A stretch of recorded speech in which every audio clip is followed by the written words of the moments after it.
Hello again, and welcome to Robert Whiting's Japan, a weekly podcast where you can learn about the past, present, and future of the nation. We discuss current events and the trends and the newsmakers who are shaping them. I'm your host, Jack Gallagher. Bob, how are you doing today? Pretty good, Jack. How about yourself? Good, good. We got some good spring weather again. It looks like we're moving forward and putting the winter farther behind us. That's right. And before long, the summer will be here. After that, it's the fall. That's right. One after another. Well, Right. well, I'll tell you what. Let's get to it right at the top here. Bob, we had a badminton player on the national team who was kicked off on Tuesday for visiting an illegal casino, and he's the second badminton player that's been knocked off the team recently for essentially illegal gambling. So you have come into some new information which could be considered potentially explosive through your sources in relation to the NPB gambling scandal. Can you tell our worldwide audience what you've learned? Well, I was just talking to some people my friends in the underworld who were telling me that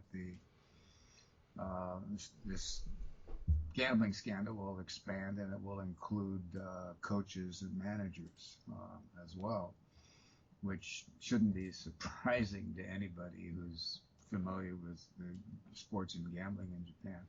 But in fact, as one, I was talking to an editor the other night, publishing of a publishing house, and he said, "Well, if you want to go gamble on sports," he said, "the best place to go is to go to a bar or a snack that's run by a retired baseball player because that's where most of the activity is." So I thought was hilarious.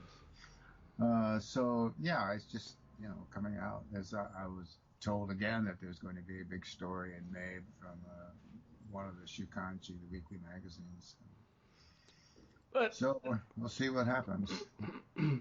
yeah, I mean, this is, I mean, managers and coaches. I mean, this is the kind of thing that would just rock the NPB to its core. I mean, can you envision what the potential fallout would be? Uh, well, if they were, gambling is illegal in Japan. As we learned before, there are only I think, four kinds of legal gambling: motorboat racing, bicycle racing, horse racing, and motorcycle racing. Everything else is illegal. It's illegal to gamble play poker and gamble, or play mahjong and gamble. But everybody does it, so the police look the other way, and they'll let people gamble on mahjong for money, as long as they don't get carried away, and you're talking about hundreds of thousands of dollars that people are losing. Uh, I was talking to my editor from Kadokawa last night. They published many of my books, and we're doing a new one. And they said that every summer there's, Kadokawa is a fairly major corporation. They have a big building near Kudanshita.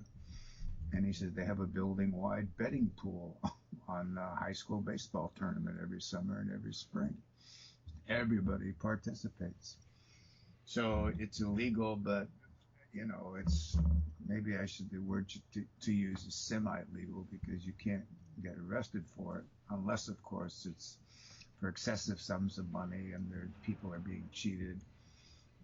Or in baseball, it's against the baseball convention to bet on, if you're a baseball player or coach or manager, to bet on baseball.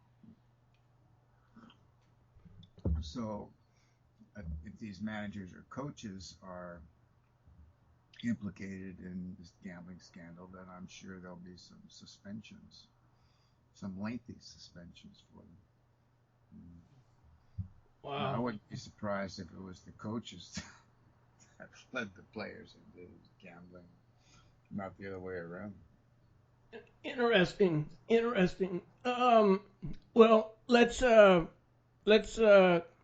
keep everybody posted on this, Bob. And when you have some new information, will be certain to disseminate it. But I don't know. It just strikes me it's pretty phenomenal that the managers and coaches, I mean, these so-called authority figures, would be at the heart of this thing. Perhaps it's just kind of mind-blowing. I mean, you've been around a long time and you've seen a lot of stuff. It's starting to sound like this could make the Black Mist scandal look very minor in relation. Well, don't forget the Black Mist scandals were about game fixing, and there were 8 or 9 players who were found to have participated in fixing games. And so far, there have been no allegations of any game fixing. I've told you about this gangster, retired gangster I know, who said there's a lot of game fixing going on in terms of not won and lost Kachimake, but when you score a run in the 7th inning or something like that, they'll bet on that.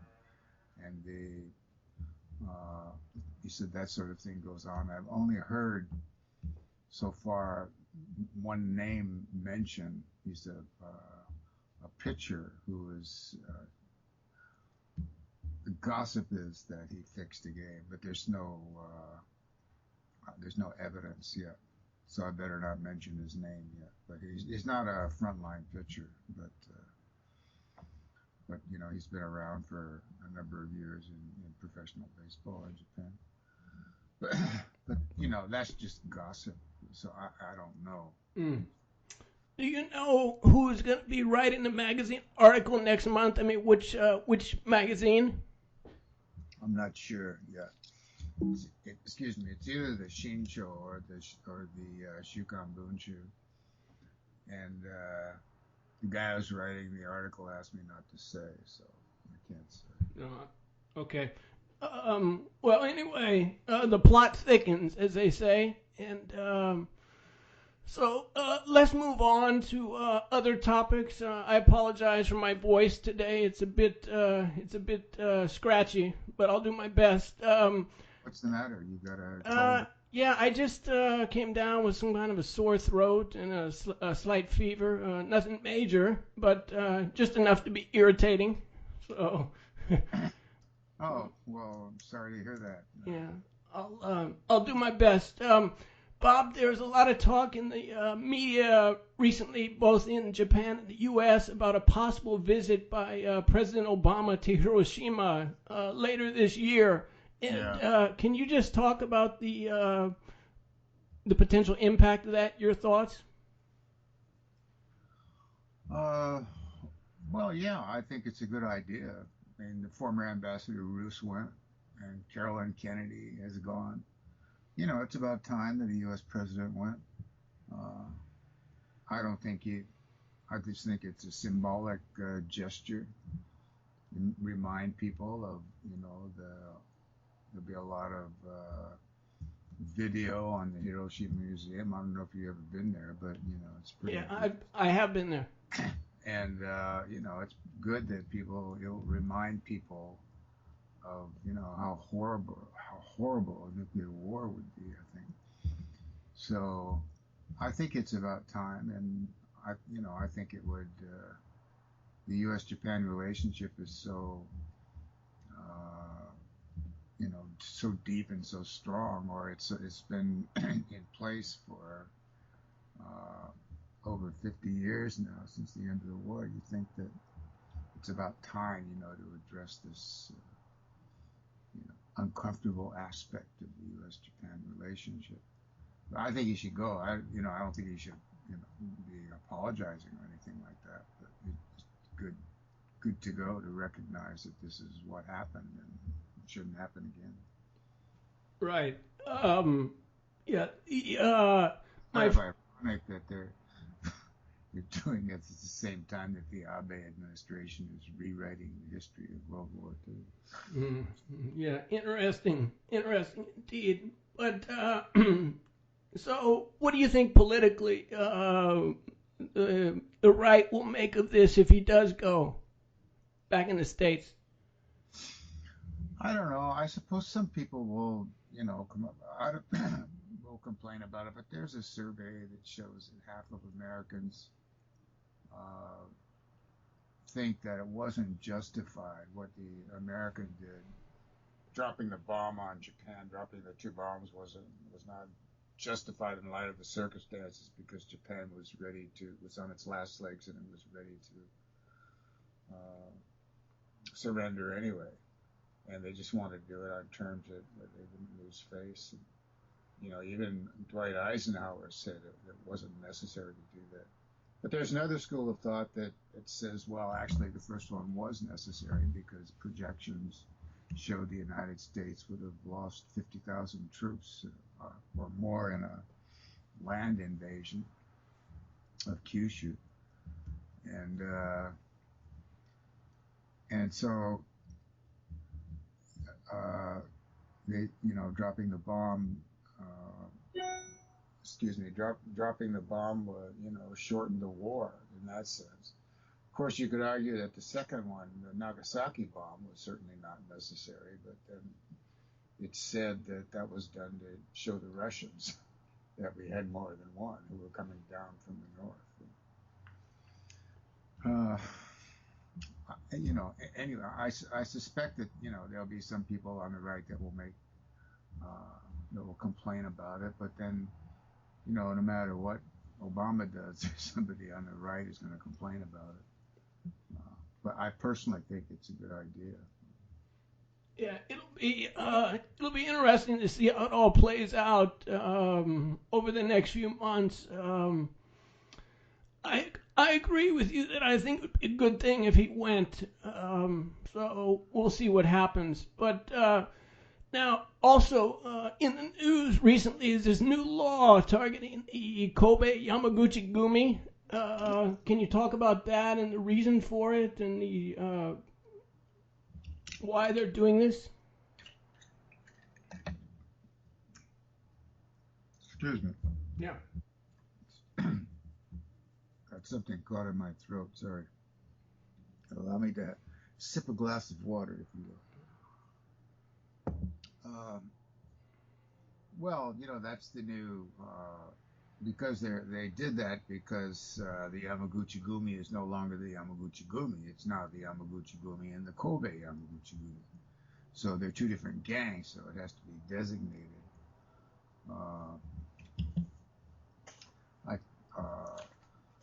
So because of this, the new anti-gang policy that the police put in, and I think what's going on here, in case you're wondering, is that Japan has been in kind of economic funk for a long time, and there's been a crackdown on the number of gangsters. It used to be 90,000. It's dropped to below 50,000 now. Official gangsters, of course, they all go on, and the crime rate has certainly dropped by 50%. You can certainly find enough crime in Japan if you look for it. But the problem is that the gangs aren't making as much money as they used to. But the gang bosses have been charging what they call jono-keens, a kind of tribute, and everybody in the gang has to pay. You pay upward. The sub-gumis of about 12 or 15 gangsters, pay their bosses, who in turn pay the bosses above them, who in turn pay the bosses above them as the groups get larger.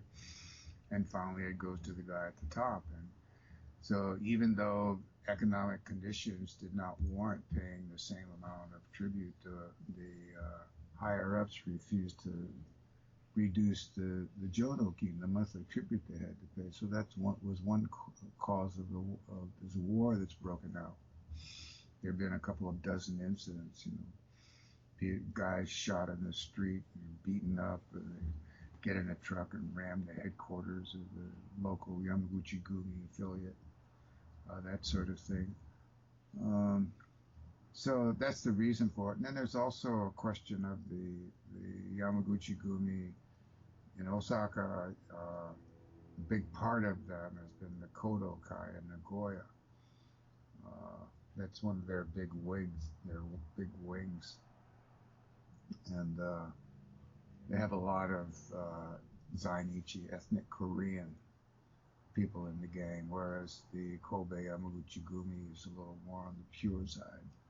So there's that reason for conflict as well. So there you have it. That's an explanation. Is that clear? Yeah, no, that's interesting because when was the split? About a year ago? Is that accurate? Yeah, I think so. Last year sometime. Was this something that had been coming, or was it just all of a sudden? Well, they had been coming for a while. I mean, economic conditions have been pretty bad. This police crackdown has been going on for a number of years. So you see fewer and fewer formal members of the Yamaguchi Gumi. I forget how many in the Yamaguchi. Organized crime was 94 about a few years back. Um, and now it's under 50. The Yamaguchi Gumi, if I recall, was in the mid 20s, but now that's dropped considerably too.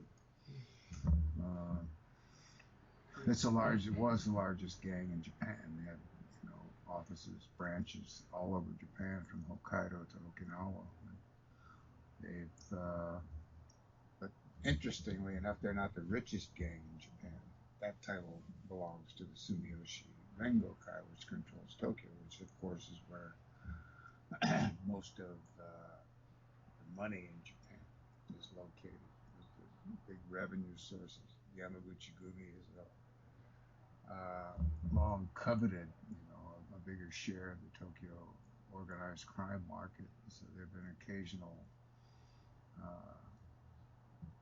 clashes with the Sumiyoshi Rengokai in Tokyo, Shinjuku, Ueno. But they're still Sumiyoshi is still pretty much in charge, and they're still making more money.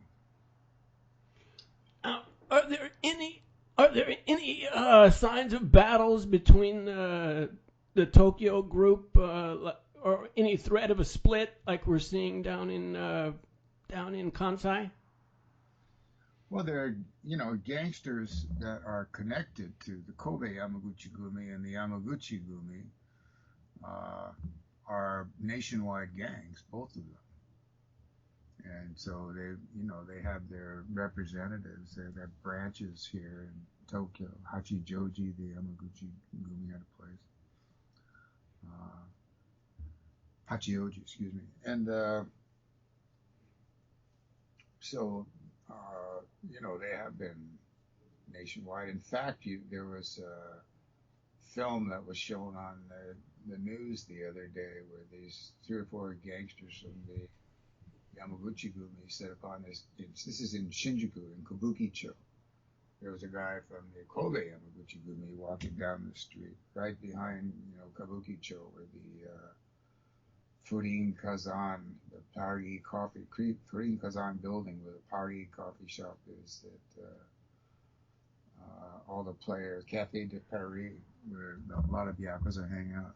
They got this guy on the street and they just beat the holy crap out of him, kicking him, punching him. And this was all filmed by somebody's iPhone, and they put it on the cable news network too. So yes, quite something. Wow, wow. Okay. Well, let's change gears here and talk about a prominent figure from the past, and that is actor Toshiro Mifune. Can you talk about his career and his life? Well, he's generally regarded as the best actor Japan has ever produced. He was. I was reading about him the other day. He was born in China. His parents were Christian missionaries, and he wanted to become a photographer. So he was applying for a job at Toho Studios, and he just happened to be there when an audition was going on. So he participated in the audition, and Kurosawa Akira saw him there and was really impressed at his ability to convey emotion, to convey different expressions. He gave him a screen test, and he said that it took the average actor said needs 10 feet of film to convey an impression. But he said with Mifune, it only took 3 feet, so it was a lot quicker and a lot more economical. So Kurosawa cast him in the first movie, Drunken Angel, about he was a tubercular gang boss in Tokyo in 1948, and he goes to the doctor for treatment, and this doctor tries to convert him to make him turn honest man out of him. Anyway, this friendship develops, and it's quite a look at the underworld of Tokyo in the late 40s, and it was also that was followed by Stray Dog, about Mifune played a policeman who had his gun stolen by some gangster, and he spends 2 hours of the movie searching for this gun. And I think Donald Ritchie was saying one time that the theme of all of Kurosawa's movies is about persistence. Of course, Mifune was the star in 16 of the most famous movies. They're all about stubbornness and persistence and the refusal to give up, which sort of reflected the post-war mentality of Japan, which had major cities had been devastated by the firebombing. So they really had to get their act together and use the samurai spirit to help the country recover. And so Mifune reflected that. And then he did the Rashomon and Seven Samurai, which was a huge international hit. Anyway, I don't know if it was an international hit, but it got a lot of international recognition, and was remade in 1960 or 61 as The Magnificent Seven with Steve McQueen and James Coburn and Yul Brynner. He had this really earthy, this powerful, earthy coarseness to him, and he's single-handedly created this image of the roving warrior, roaming the countryside and righting wrongs, which Clint Eastwood, he made this movie Yojimbo about that, about a hired gun who goes into town where there's this two warring Yakuza factions, period piece, and that makes deals with both of them, takes advantage of both sides in the end, kills them all. Anyway, that was the model for the Clint Eastwood movies, A Few Dollars More, Sergio Leone, and the Clint Eastwood movies, for a few dollars more, and The Good, the Bad, and the Ugly. And I met Mifune once at a reception, and I'd always pictured him as this big guy, like Clint Eastwood, 6'2", barrel-chested, and big, powerful guy, and he was a short guy, about 5'6". It was really shocking to see that. But he was so nice. I mean, he's such a nice, likable guy. Everybody says that from him. There's nothing egocentric about him. Except I understand he was a difficult father, rather strict. I saw his son interviewed on this program recently, and he's recalled the time that he was caught stealing something when he was a boy. So his father, Toshiro Mifune, put him in the trunk of the car and drove around for about 30 minutes to make it seem like they were really far away from where they lived, and dumped him in a neighboring neighborhood park. Just left it there. And he says that's what happens to thieves. And then the mother went and picked him up, a couple hours later, just to throw the fear of God into him. But I thought that was a rather unusual way of educating. Yeah, I think so. Wow. Wow. Wow. Well, his name has certainly endured for all the years. As you said, as probably the greatest actor that Japan has ever produced. And are there any of his lesser-known films that you recall that were appealing to you, perhaps? Let's see. Well, my favorite of all time was Stray Dog. Drunken Angel and Stray Dog were just great. Well, Seven Samurai, you can't top any of those movies in my opinion. Redbeard, he did. Kurosawa, that was his last movie with Kurosawa. He played a doctor, Meiji era doctor. And there was some difficulty setting up the production for that movie, so he was ordered to grow this beard, and it took 2 years for the filming to start, so he couldn't do any work. So that really, upset him about Kurosawa. Kurosawa was a very demanding, precise director. He used a lot of preparation, and so to make money, he would take all had a television series, and he was also appeared in the James Clavell, the film version of the James Clavell novel Shogun with Richard Chamberlain, and which paid him a lot of money, and Kurosawa was furious that Mifune did that. He thought he was really lowering himself by appearing in a production like that, especially some foreign production that's they had the romanticized American version of what 17th century Japan was like. Anyway, so they didn't speak to each other for a long, long time after that. They never worked again, ever.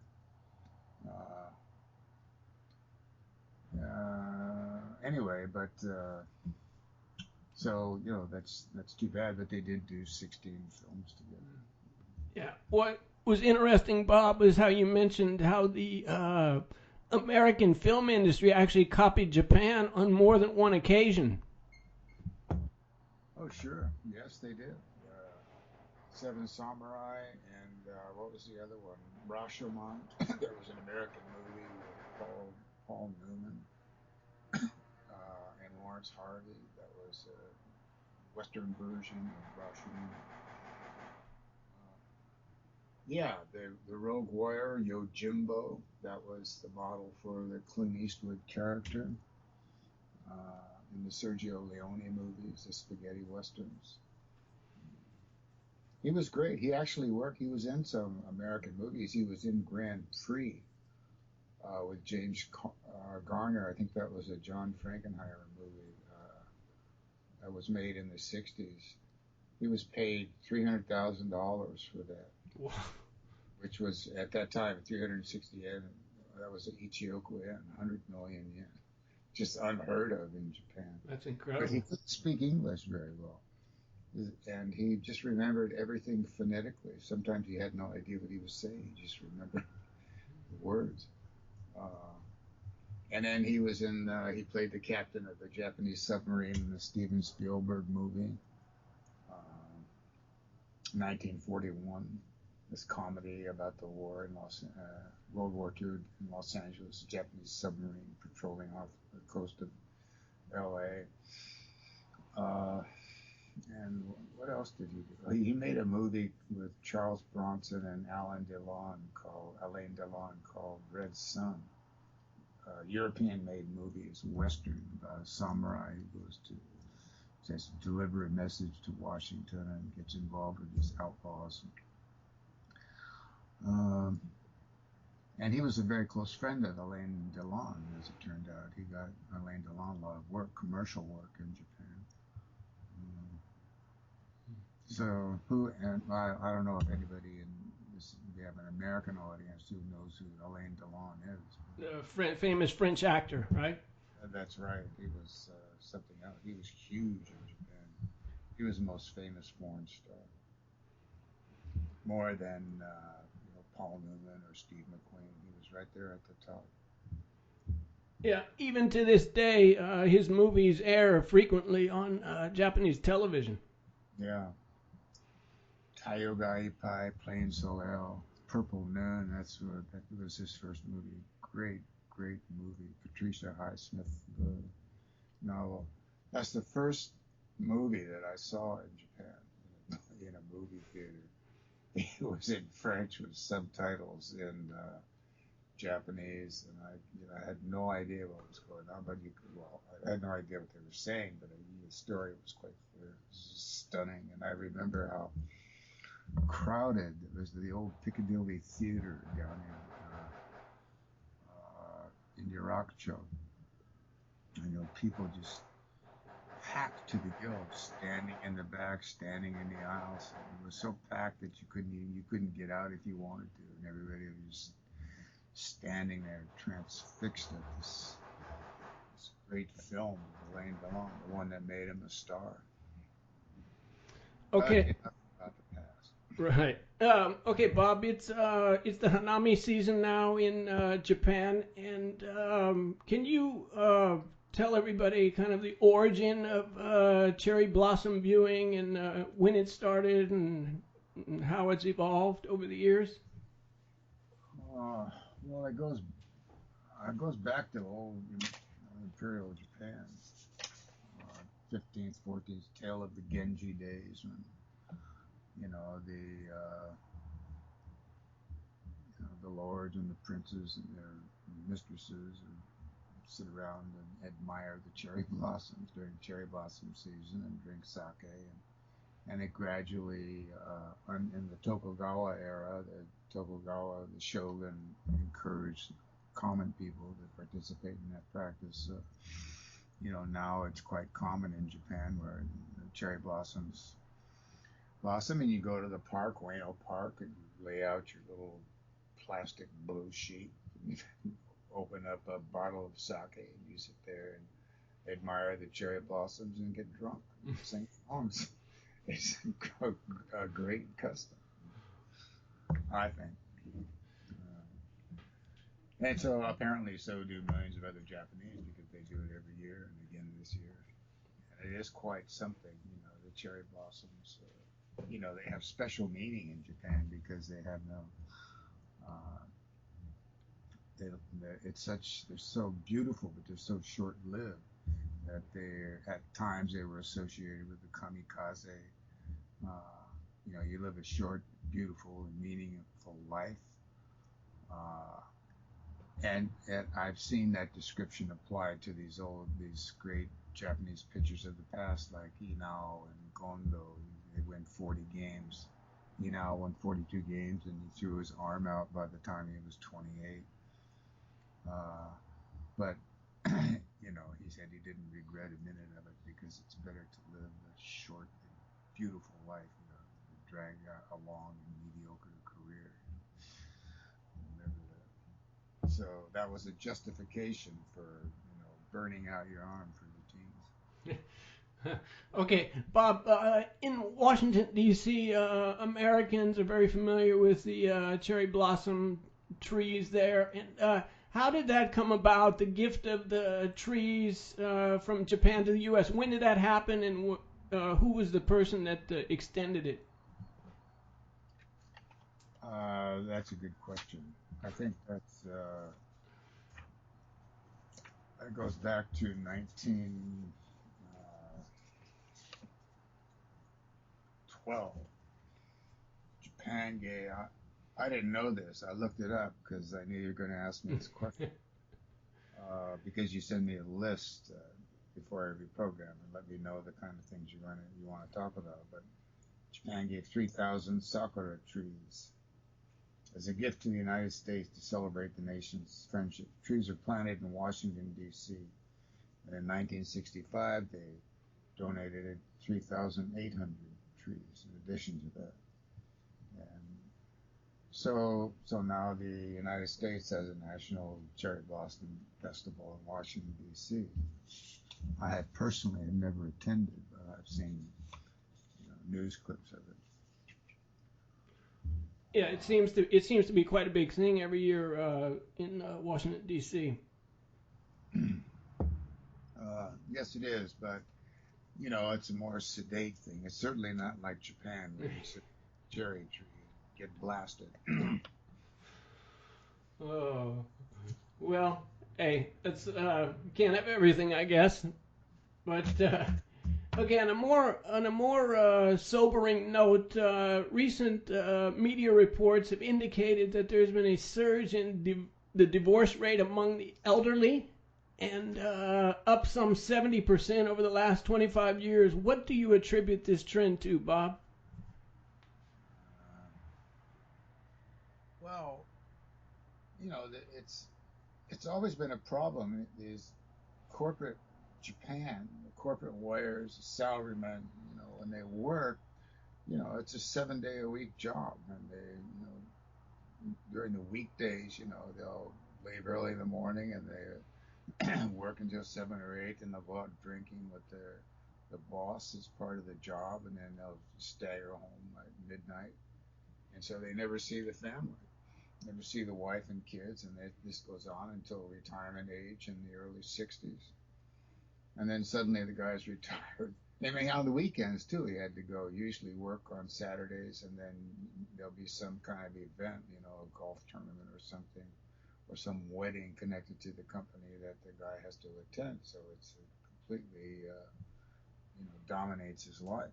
And then suddenly he retires, and so he's home, and then he's sitting at home, and the wife is saying to herself, "Who is this person?"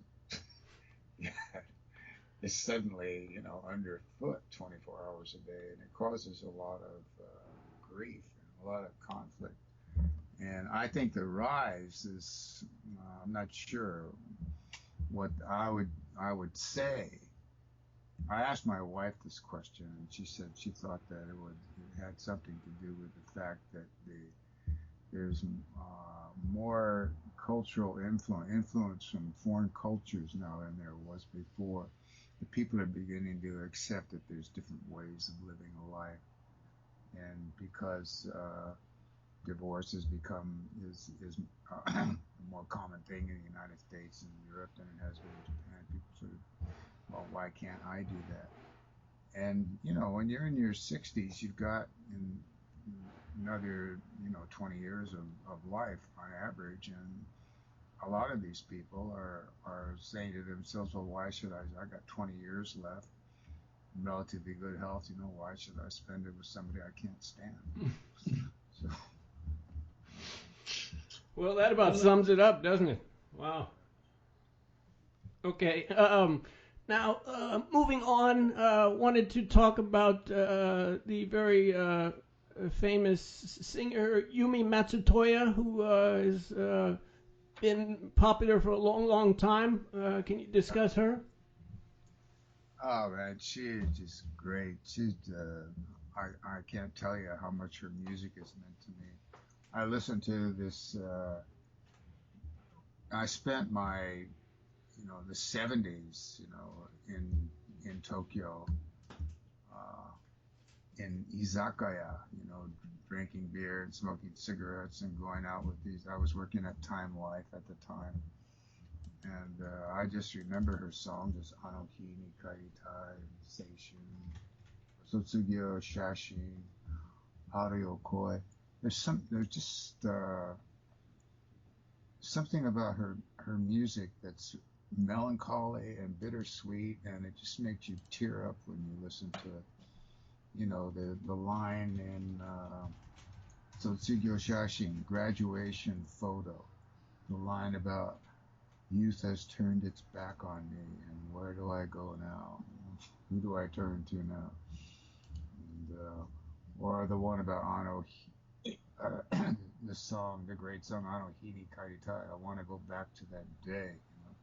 There's something about lost youth, loss of innocence, and it's just beautiful and sad at the same time. And she had this voice. She wrote her own music, and she did the lyrics, and she married her arranger. Uh, Changed her name to Matsutoya. Originally, her name was Yumi Arai, but everybody in Japan knows her as Yumi. Right. Uh, but she's if there's a equivalent in the United States, I would say it's Carole King or Carly Simon. She had that same kind of rough voice, distinct, and plus she wrote and recorded her own music. She was, and she wasn't, a big beauty queen or anything like that. And you could say the same about Carole King and even Carly Simon. But there's just something about her. It's just her whole personality, and she's a great performer. Was a great performer. she's a little bit long on the tooth now. I think she's over 60. I saw her on TV the other day. She's 60 years old, singing a song. Still good, but still married to the same guy, Matsutoya. She was something, boy. She was I wish there was some way, to translate her songs uh, so that people in other countries could understand them. I know she recorded an album once in the United States with some singers, where she had her songs were recorded by some, big name singers in the United States, but she translated the lyrics. And although she's a great singer and a great lyric writer, one of the things that she cannot do is write English lyrics. So it sort of ruined the whole effect. Right. But When I it was go, just an icon. She's That's Japan at its best in the field of pop music is her. right, I remember when I first moved to Japan in 1994. She had just released the album called The Dancing Sun, Yeah, and I was blown away by the quality of it. It was just incredible. I listened to that so often. I mean, this was back in the, before we had the internet and all this other stuff. And I right. mean, it was just, it was incredible. I could not understand the words, but the melodies were, really amazing. I know. She just has this ability to connect to everybody emotionally on a really visceral basis. Wow, yeah, she's something. Yeah, yeah, incredible talent. Okay, something else that's been in the news, which hasn't impacted Japan as of yet, but looks like it may well do, is the release of the Panama Papers. And how do you see that playing out here in Japan? Well, there's several hundred Japanese names on the list. I mean, there's no big names yet, but I'm sure there will come out later that there is. Uh, it's I don't know what to say about it. Everybody has money. I thought everybody did have money squared away. So America has they have this rule. America is one of the two countries in the world that require its overseas citizens who are living overseas to pay tax, and so Americans living in Japan have to file tax returns in the United States as well as Japan, and so now they have the U.S. and Japan have this agreement where they exchange digital information about each other's citizens, so they get you either way.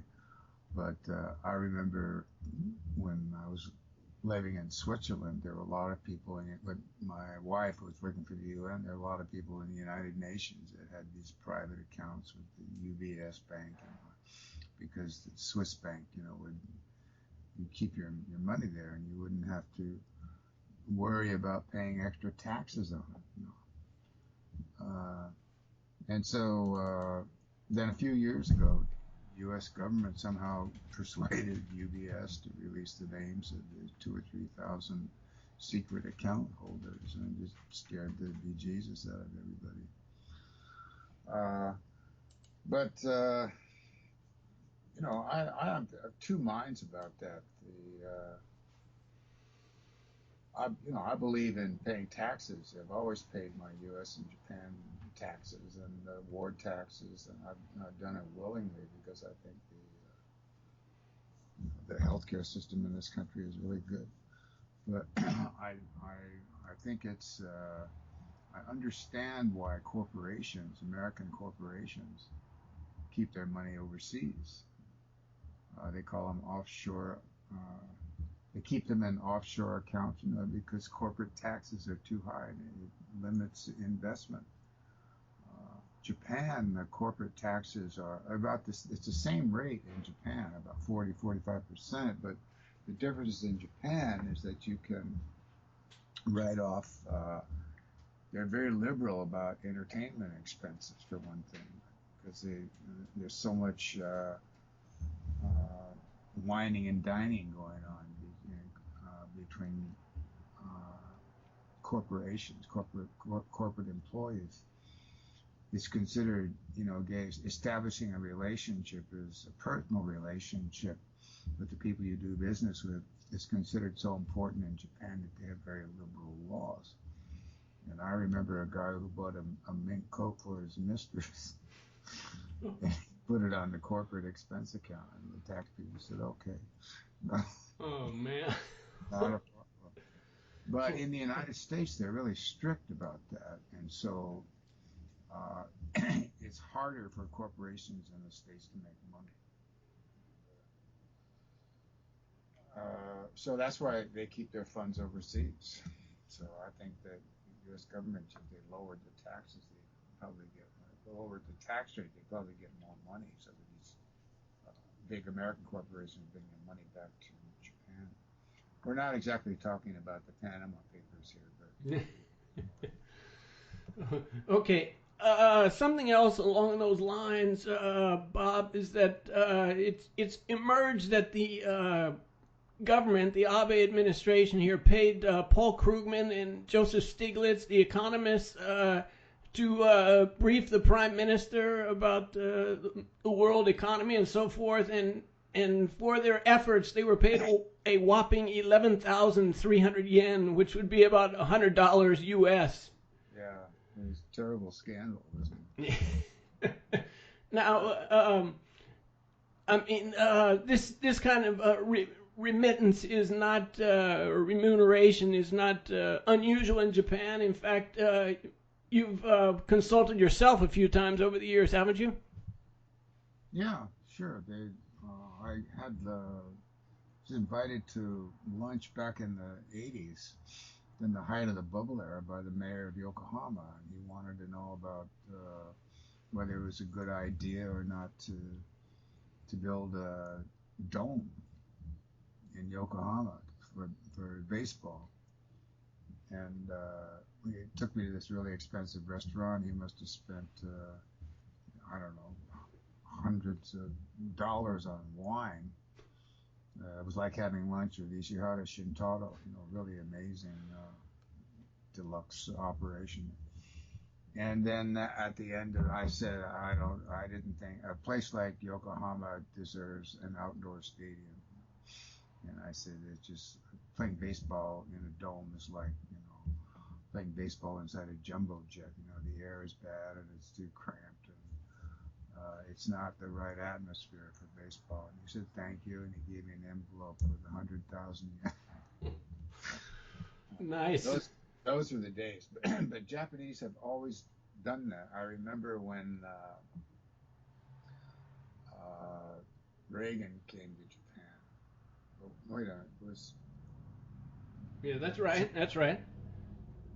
Did he come to Japan when he was president? No, right after he left office, he came. And no, there was another incident before that. Oh, really? A Japanese magazine had interviewed, was it Don Regan? Perhaps, yeah. He was his chief of staff, as I recall. I can't remember. Anyway, that sounds right.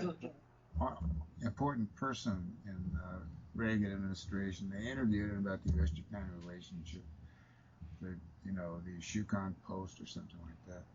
And then they gave him, like 20,000 yen. They always do that. That's the Japanese attitude, is we're imposing upon you if we're asking you to give us an hour or two of your time. So as just to show our gratitude, we'd like to give you this money.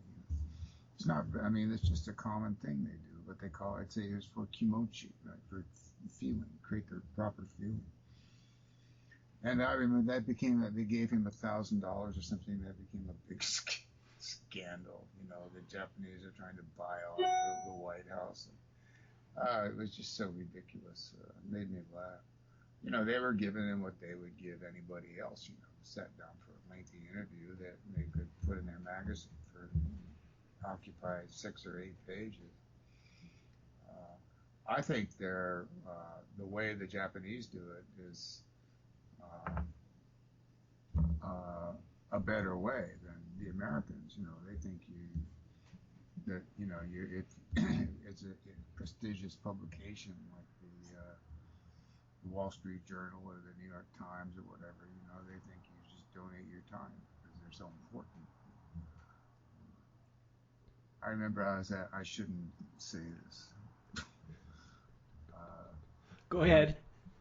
well, anyway, there was a major newspaper, United States newspaper, that was doing a story about sports in Japan, and I sat down for an interview, a lengthy interview, and they had some video that they were going to put on their website, and then I gave them some information, lots of information to help them do their story. And then they said, well, we're going to have a little, we're going to have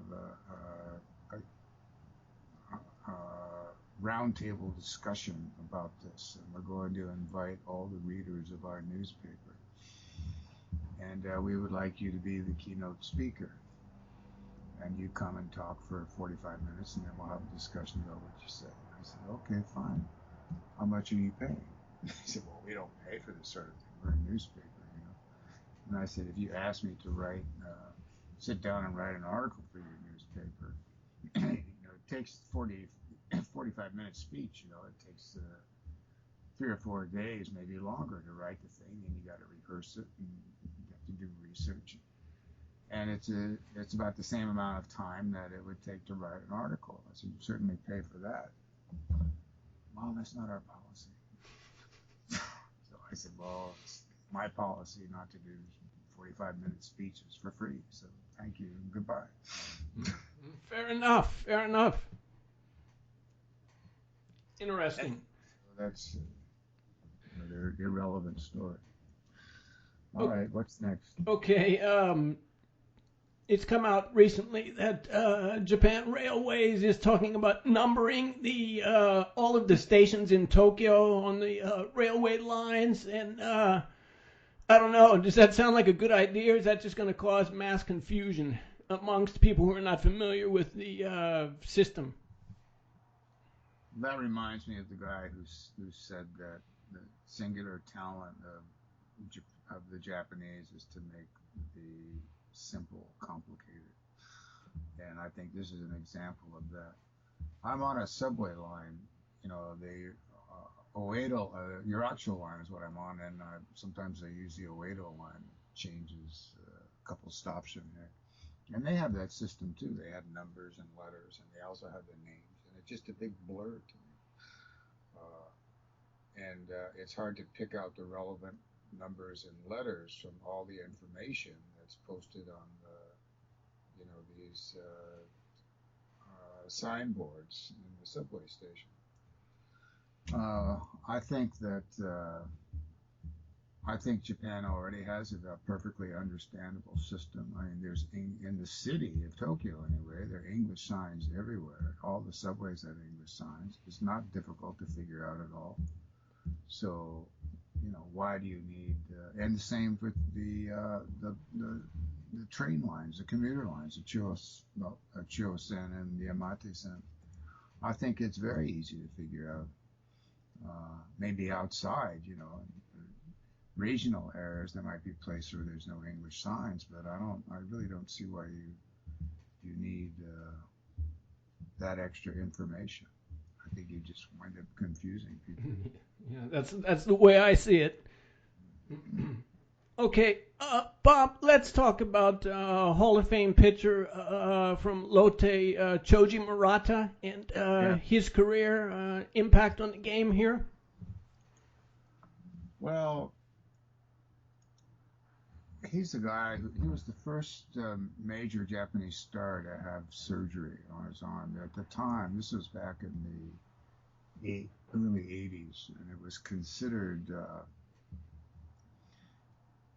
you know, they said if you had to have surgery on your arm, that you were finished by a pitcher. And Tommy John surgery, which it started, which is essentially taking, if you, it's an operation that's done on a pitching arm. If your ligament is busted in one arm, then they'll take the ligament or a tendon from the other arm and stick it in and replace it. And then it takes a year to recover, but then you're as good as new, or almost as good as new.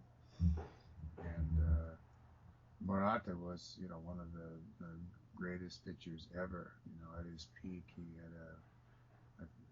1976, he won 21 games, lost 7. He had a season-long ERA of 1.82.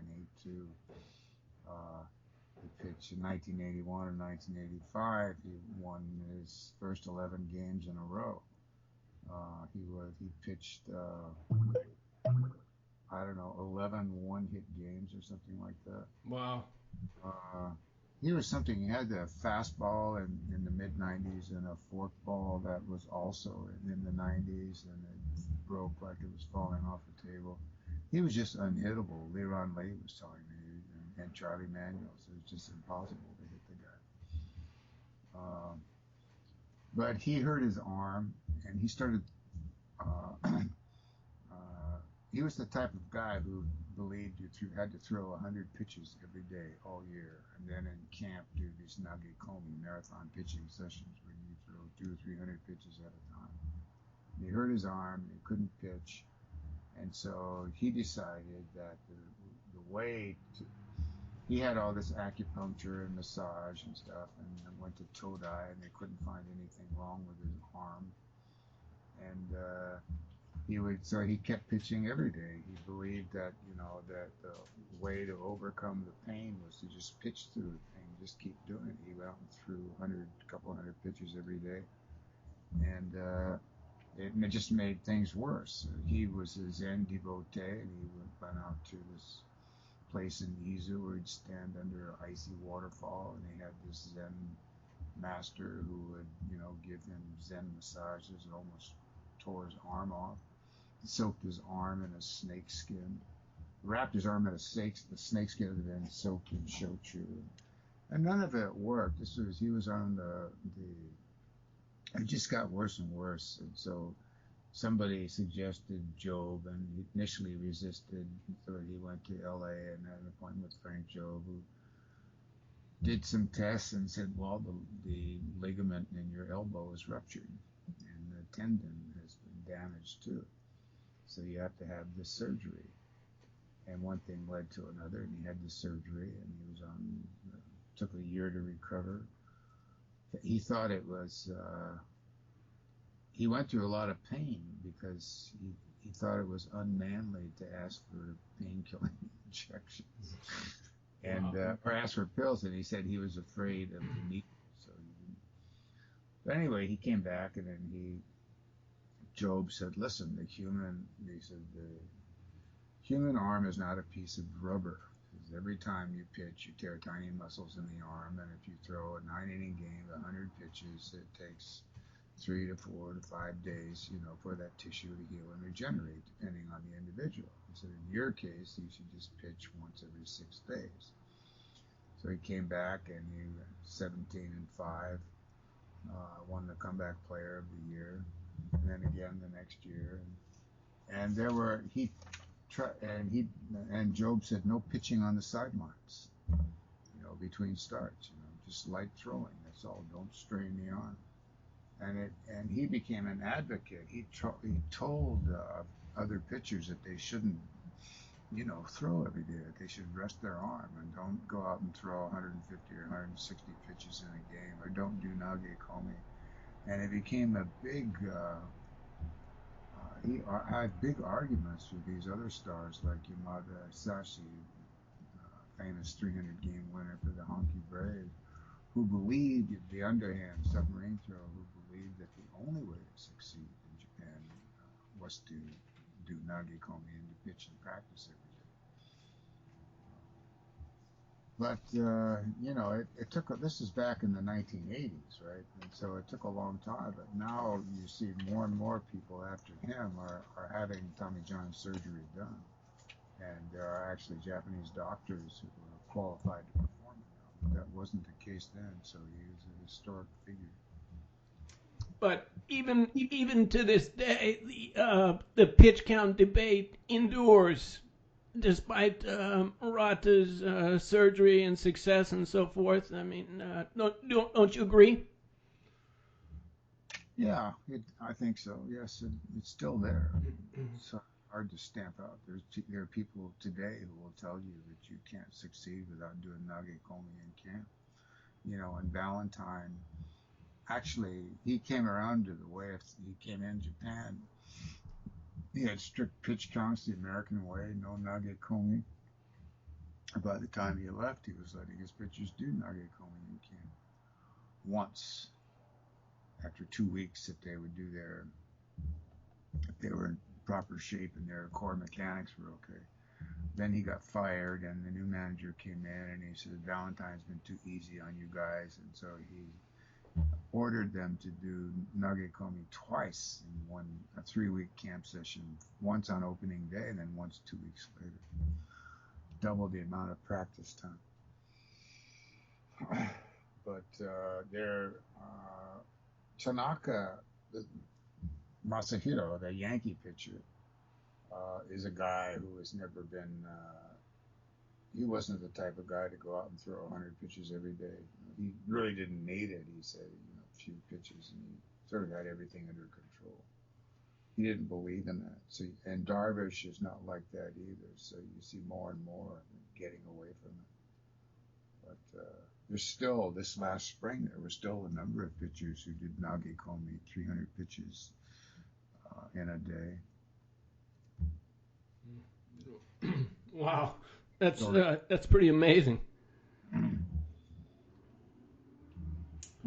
Okay. Okay. Well, the hour has passed quickly again, and we're at the top of the hour now. And before we go, I just want to remind our listeners in the Kansai region that Bob will be appearing at the Gale Irish Pub in Kyoto this coming Sunday from 4 p.m. to 6 p.m. And this is an event put on by the Writers in Kyoto group. So please stop by if you have a chance. And Bob's books are available on Amazon and iBooks.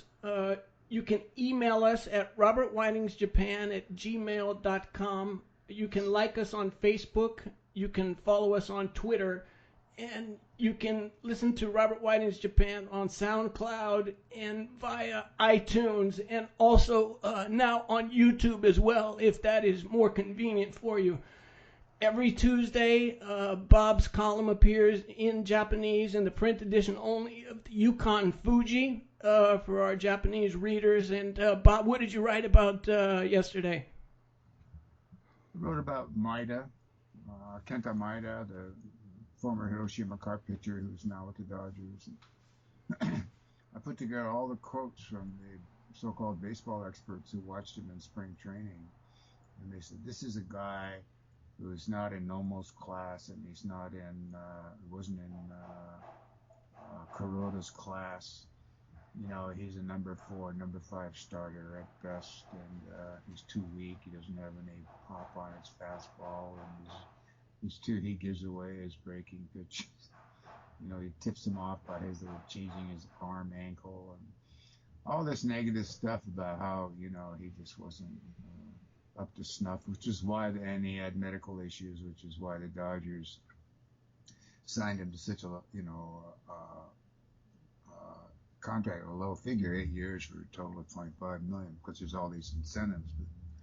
And so now, he's got an ERA of 0.47 in his first 3 starts. He's only given up 1 run, and he looks like an ace.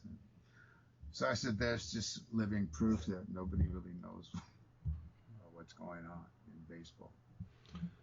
Yeah, I agree with you that there were kind of pessimistic views on him going into this season, but he's been a pleasant surprise. I mean, are you yourself surprised? A little. I mean, American players aren't used to breaking ball pitchers like Maida. You know, all these the gaijin who come to Japan to play, they always have problems with it. They have to adjust. You know, you can't stand up there with this big wheelhouse swing and the wide stance. You know, you've got to shorten up to be able to hit those pitches, and that's probably what they'll do later on. And there is a question. You know, it's a long season, and it's a pretty there's a lot of travel, and you're with the team all the time. You don't get a week off like you do, and you don't even have to travel with the team or sit in the dugout in Japan. You just show up to pitch on the day you start, but not in the States. And Kuroda came back because he said it was just got to be too much for him. So we'll see what happens, but how he does in July and August, you know, when it starts to heat up and he's been, flying coast to coast for 4 months, see what it's like. And if the batters adjust and they shorten up. But he looks great now. He looks like a world beater. Yeah, I agree. So, okay, Bob, thanks again for another great show, and let's do it next week. All right. Thank you, Jack. Sure.